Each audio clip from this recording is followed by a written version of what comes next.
আমরা দেখলাম এই মুহূর্তে আপনি ম্যাজিস্ট্রেটের কাছে অভিযোগ করলেন, কি অভিযোগ করলেন? উনি কোনো জমি না ছেড়ে পুরো জমির উপরেই ওনার বাড়ি করে না। উনি তৎকালীন আওয়ামী লীগ সরকারের সৈয়দ আশরাফের একটা কোম্পানির পিএস ছিল। তখনকার সময় উনি রাজনৈতিক প্রভাব খাটিয়ে আর কি বাড়ি করে। কমিশনারকে বলছে, তারপরে লাভ হয় না। আপনারা চাইলে দেখবেন ওনারা 1 ইঞ্চি জমিও ছাড়ে নাই সামনে পিছনে। কোথায় এটা কোথায়? এই যে সামনে কিসের প্রভাব ছিল ভাই? হ্যাঁ, আমাদের পাশের জমি ওনারা 4 কাঠা জমির উপরে 4 কাঠার উপরে বাড়ি করেছে। 4 কাঠার উপরে বাড়ি করেছে। তো আমরা লিখিত কমপ্লেন জানিয়েছিলাম, কিন্তু তখনকার রাজনৈতিক প্রভাব খাটিয়ে করোনা বা যে কোনো ভাইরাসের এগেইনস্টে ফাইট মানি ব্যাকট্রলের লেফট রাইট। উনি কোনো জমি না ছেড়ে পুরো জমির উপরেই ওনার বাড়ি করে। আমরা অনেক চেষ্টা করার পর ওনাকে থামাতে পারি না। রাজুকে একটা কমপ্লেন করে রেখেছিলাম।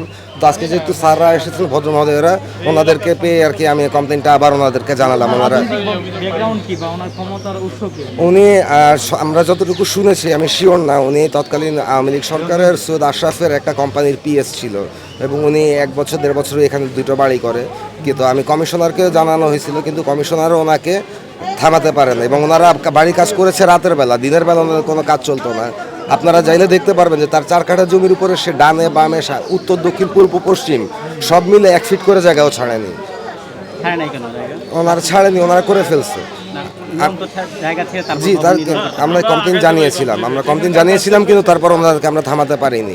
এখন আমরা দেখলাম এই মুহূর্তে আপনি ম্যাজিস্ট্রেটের কাছে অভিযোগ করলেন, কি অভিযোগ করলেন? যে ওনারা যদি এখন সহজমিনে যে যদি ওনারা এটা যাচাই করে তাহলে দেখতে পারবে। এবং যেই নতুন পর্চা এসেছে অনলাইনে, সেটাতে দেখা গিয়েছে যে তাদের বাড়ির একটা অংশ আমাদের জমির ভিতরে পড়েছে।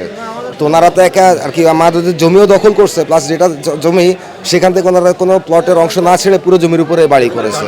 যে কারণে আমরা যদি ভবিষ্যতে বাড়ি করতে যাই, সেক্ষেত্রে দেখা যাবে যে আমি আমার জমিটার যতটুকু প্রাপ্য ততটুকু ইউটিলাইজ করতে পারবো না।